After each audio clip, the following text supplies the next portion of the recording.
Shalom and greetings to you all, and happy Mother's Day to all you mothers out there. Now, do we ever love anyone as much as we love Mom? Now, too often there can be a love-hate relationship. But no matter how much we may fight, we come back to love with Mom all the time. She used to be my only enemy, never letting me be free, catching me in places that I know I shouldn't be. Every other day I crossed the line. I didn't mean to be so bad. I never thought that you would be the friend I never had. Back then I didn't know why you were so misunderstood. So now I see to your eyes all that you did was love. Mama, I love you. Mama, I care. Mama, I love you. Mama, my friend. Our greatest friend, perhaps. Because Mama is probably everybody's best friend. And right after Mother's Day, which is the 13th this year, we have the opening of the U.S. Embassy in Jerusalem on the 14th. And it's going to be on Melissa's birthday. It's an exciting day for all.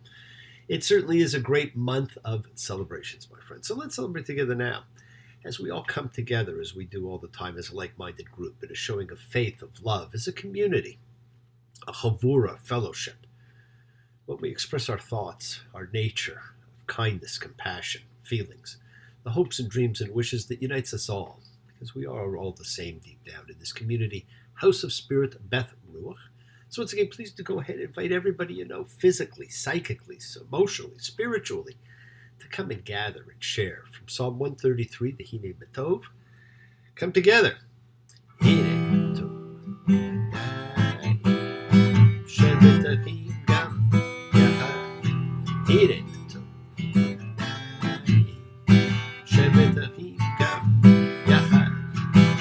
How good and how pleasant it is for brothers and sisters together. Community. Community. Together. So as a community, let's all spread love, goodwill, and fellowship to the world. And I really enjoy our community time together, and I hope you do too. As we generate a spiritual connection that unites each of us together as a whole, let's send that special healing and renewal energy out to everybody who we know, and that includes everybody you can think of. So think right now of anybody you know who needs healing and renewal. And whoever comes to mind, it's okay. Say their name, think of them. The energy will get to them. Helen, Bob, Aubrey, Ben, Deborah. Of course, make sure you do include yourself, my friends. You need renewal too. We all do. The earth does. We're going to talk about that today. Friends, it is the kindness, healing, wishes, goodwill, and love that we all send out that circles the world, finding those in need. So thank you, each and every one of you, for all you do. You're all a part of it, for all you care, because the world is a world of spirit, and spirit never dies. Me, Shabbat, Avotenu, Makor HaBracha, Limotenu, may the source of strength bless the ones before us. Help us find the courage, make our lives a blessing. The renewal of the body, the renewal of spirit. Let us say, Amen. Let us all have our spirits renewed the world over, my friends. Now, the prayers that we do, they're in treaties. It's our asking for favors, and it's also our opportunities for us to give thanks and to engage our senses, our total selves in spiritual connection. And this is what we do when we take the time to light candles and share food and wine. So let's take a moment and think about what those three things are. We begin with candle lighting, whenever we have a meal. And it invokes our vision. And the flame reminds us that within each and every one of us lives the divine fire that can illuminate the darkest of places. We raise our cup, thankful for the partnership we have with creation.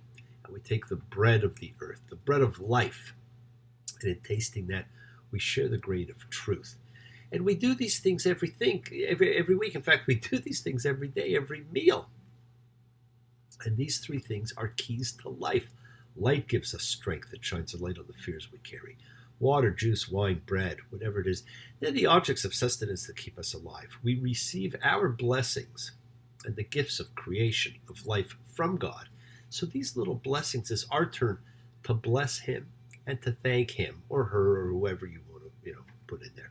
It allows us to exercise gratitude. The exercise of gratitude is such an important part of life, my friends.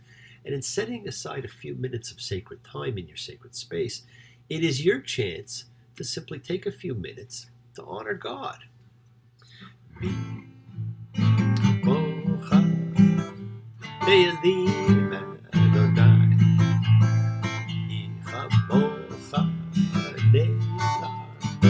Bakodesh, Dora Tahilo, Ose, Fela, Dora Tahilo, Ose, Fela.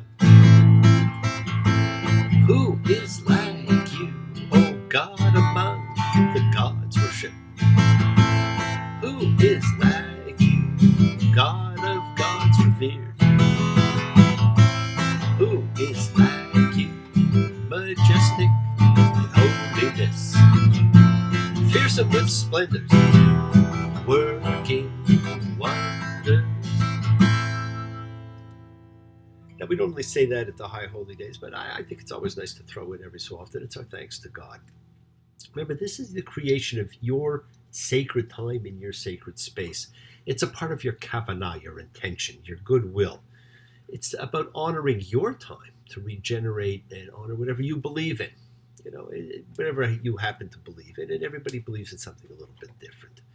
It simply allows us to say thank you. Now, what we've got this week is the last two readings from Leviticus. Goodbye, priestly manual, and a lot of people would be thrilled to say goodbye to it, as we read behar and bechhukotai on the mountain and by my laws. Next week, the real story gets to resume again. Now, to wrap it up, we get some interesting concepts like the sabbatical year and the Jubilee, both suggesting things never suggested before, never incorporated as law anywhere else, both designed to honor freedom and renewal. One is for land and one for humanity. Leviticus 25:2.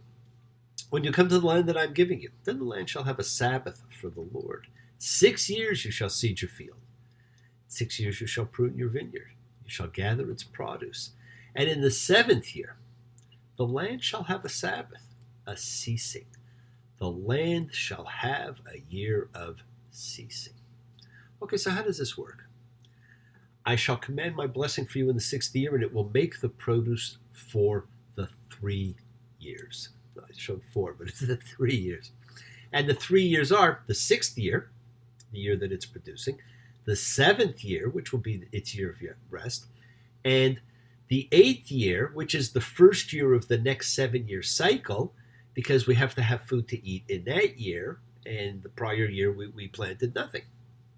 So it's quite the system on how it's going to work. Now, God created for 6 days and then ceased. Sabbath ceased. To say that God rested is simply too anthropomorphic. I hate to tell you, but God does not need to rest. He's kind of omnipotent. Doesn't need rest. We do for 6 days and cease and rest. We have to. Now, the land which feeds us, protects us, keeps us alive, gets to rest and regenerate.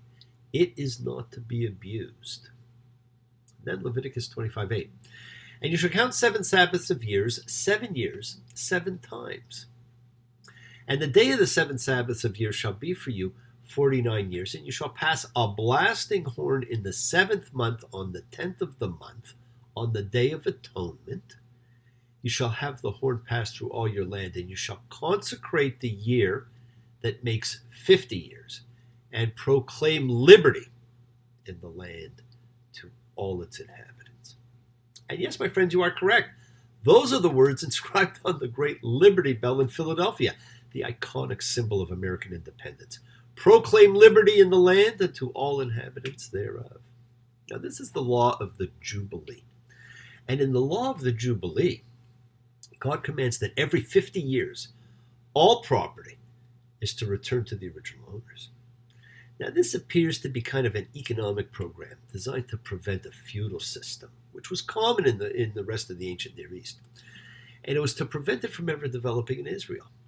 And that is, it functions to prevent the establishment of a class of wealthy landowners at the top of the economic scale and a mass of landless peasants at the bottom. Now, I think we might have lost the memo on that one somewhere along the line. But that's what the design of the system was. Now, every Israelite is to be apportioned some land, which will be described in the book of Numbers and Joshua.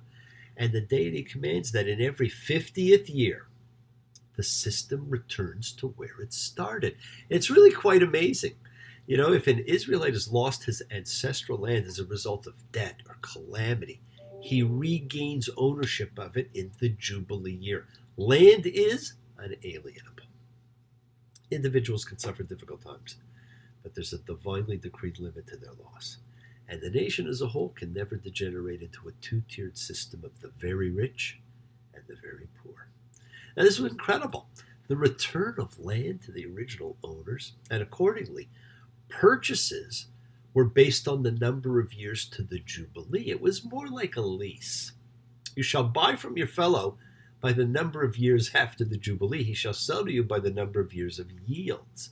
Corresponding to a greater amount of the years, you shall make its price greater.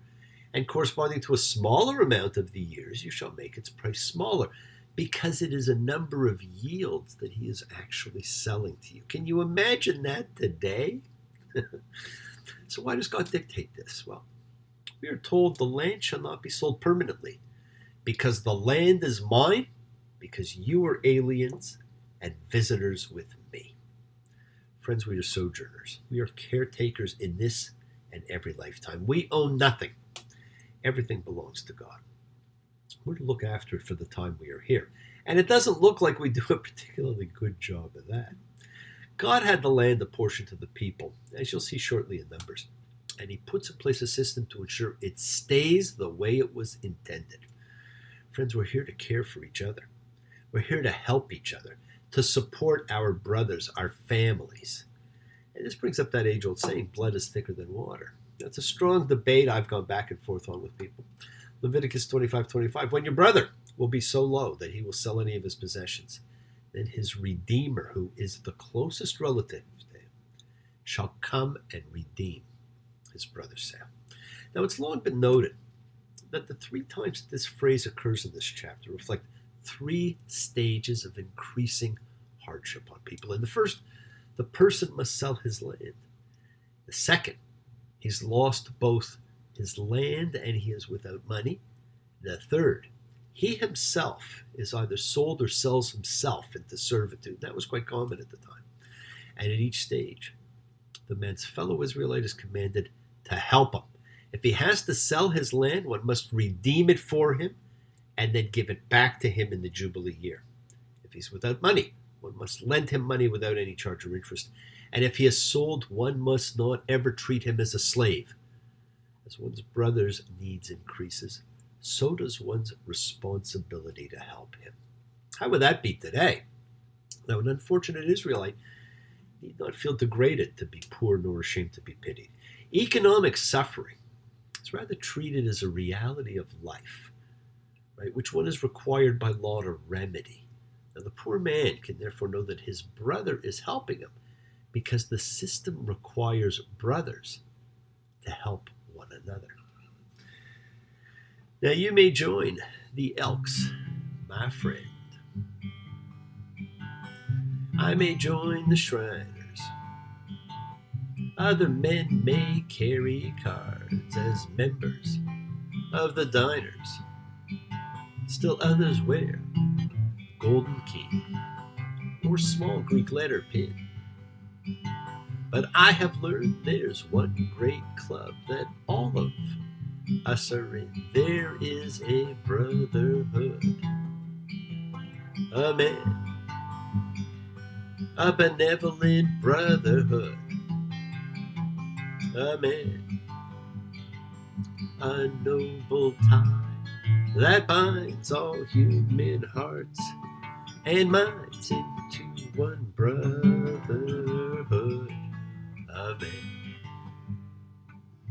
Brotherhood of Man. Now, that was from, of course, How to Succeed in Business Without Really Trying. Now, it's also interesting that Israelites are explicitly denied the kind of power over other human beings, even as a slave, that they might exert over animals. And I'm reminded that our good friend Bob had asked about Jews and slavery. And in this parsha, we have the reminder that slavery was understood to be an acceptable thing. That eliminating slavery on earth has been a gradual process rather than a revolution. But the Israelites are permitted to have slaves themselves, but not in the manner of the Egyptians. They cannot overwork them, they cannot mistreat them. So there's even an example written down where an Israelite who knocked out a slave's tooth had to set the slave free, because that was considered mistreating. Now, the rules that are imposed on treatment of slaves in the Torah involve a recognition of a slave's humanity and dignity, and they establish that a slave has rights. We don't think of slaves as having rights. These slaves had rights. Now, this was a crucial first stage in the long process leading to opposition to slavery altogether. Now, the second half of this week, and the last piece of Leviticus, is a list of blessings and curses. And this is how the book concludes, with words of irony. You will flee, though no one is pursuing you. Words of horror. You will eat your sons and your daughters' flesh. And words of pathos. The sound of a driven leaf will chase them. Now, the imagery in these blessings and curses is incredible. Now, it says plainly enough, the people's fate will depend on whether they follow these laws or not. It doesn't say what these laws are, but we've kind of taken it to mean these laws are all of these laws. Now, the blessings include rain, produce, satiety, security, peace, victory, population, divine presence, divine relationships. Now, the curses, they include illness, defeat, wild animals, pestilence, famine, divine rejection, destruction, dispersion, the one we still suffer from, exile. Now, the blessings and curses provide for the eventuality of a variety of essential matters in the realms of nature, human relations, and divine human relationships. And all future stories of the fortunes of the people of Israel in these three realms are to be understood, according to this text, as being the results of whether the people observe God's commandments and do them, or reject God's laws. And though, like I say, in the small print, it kind of says it's all or nothing. Now, what do you think man chose? These blessings and curses are repeated in Deuteronomy, but not quite as nicely as here. So if you think these ones are tough, why don't we read Deuteronomy? So we'll take a closer look at them at that point, when we do Deuteronomy. Now, some scholars actually think Leviticus should not be part of the Bible at all. It's not literature, not the way in which almost everybody thinks of literature. It's a manual. But friends, no law code from ancient Israel survived independently. Leviticus's laws are integral to everything. The book begins with the notation that the Lord speaks these things to Moses from the tabernacle, and it ends with the reminder that these are the commandments that God commanded Moses for the children of Israel at Mount Sinai. It is put in both geographic and historical context. Yes, the world is sacred. So is everything in it. Express your gratitude, light a candle, make a wish. Celebrate your life and the lives of those you love. Share your feelings with them. Live free, be free, and honor your freedom. Be well, be happy, and be blessed. Share and honor the light, and all who live in the light, and continue to shine. Continue to send everybody you know goodwill and love. Pray for peace and freedom for everyone, and end the terror and hatred. Remember, friends, we're a community. We learn together. We celebrate each other. We love each other. We share this ride together, men and women equally. So let's send out love, not fear. Send out peace, harmony, goodwill, and healing to all who need it. And please do learn to forgive and learn to love, including yourself. Open your hearts and honor the relationships of your life. Tell those you love that you love them. Take advantage of the time you have. Enjoy the journey. We take twists and turns in the patterns that weave through the fabric of our lives in our effort to grow, to learn, to be, to love. So please do love. Now bless you all. Have a fantastic week, a week of love and light, a week of peace, a week of miracles. Examine your intentions and use them to imprint your will on the universe, because you all can do that. We set in motion all that happens in our lives. Our intention, our kavana, our cause, our effect. Everything is linked together, my friends. As I said, you've always got time to forgive and to be forgiven. You have the knowledge of what is good and bad. So acknowledge what you've done wrong to yourself, to God, and to any person you've wronged. Ask forgiveness. But do so with sincerity, with accountability, with vulnerability, just like at Yom Kippur. Forgive those who've hurt you as you learn to be forgiving and learn to be compassionate in life. Because the secret of forgiveness, of compassion, and peace is in acceptance. Can you accept yourself? Can you accept other people in the world just as they are? Can you accept life just as it is without trying to control it? If you do, you can experience the peace that acceptance brings. So do not stop your journey. Don't stop moving towards your own promised land, my friend, your home. Keep on dreaming, keep on being, keep sharing, keep shining, keep teaching, keep spreading joy and goodwill. Do not follow fear, follow love. It's always in front of you. And remember to have faith and unwavering adherence to principle, just as I have faith in the principle of love and all of you. Act with purity of heart and mind. Despise none, defraud none, hate none. Cherish all. Honor every child of God, every creature of the earth. And may all people know peace this year. May you nurture kindness and love everywhere. Work to be present in the body and expand your heart. Quiet your mind, because the deepest source of real power lies in your consciousness, your mindfulness, the ability for you to be aware, to be present, mindful of all circumstances. So make the most of your time in this life. Continue to transform the lives all around you, because you're never alone. You're forever blessed, and you have the ability to bring those blessings to everybody you meet. Health, love, renewal to everybody you come across. We're all energy, and energy cannot be destroyed. We're all part of a greater whole. Embrace love, not fear. Embrace forgiveness, not anger. And be there for someone, because someone's always going to be there for you whether you know it or not. And continue to explore faith and belief. And don't accept shame as a natural state. We share together. We learn together. We are here to help each other, my friends. We are each of us trying to find love, acceptance, and support. We all have or could have that special someone in our lives. So find them, whoever it is or was, and tell them. Without them, we endure life. But with them, we rejoice in it.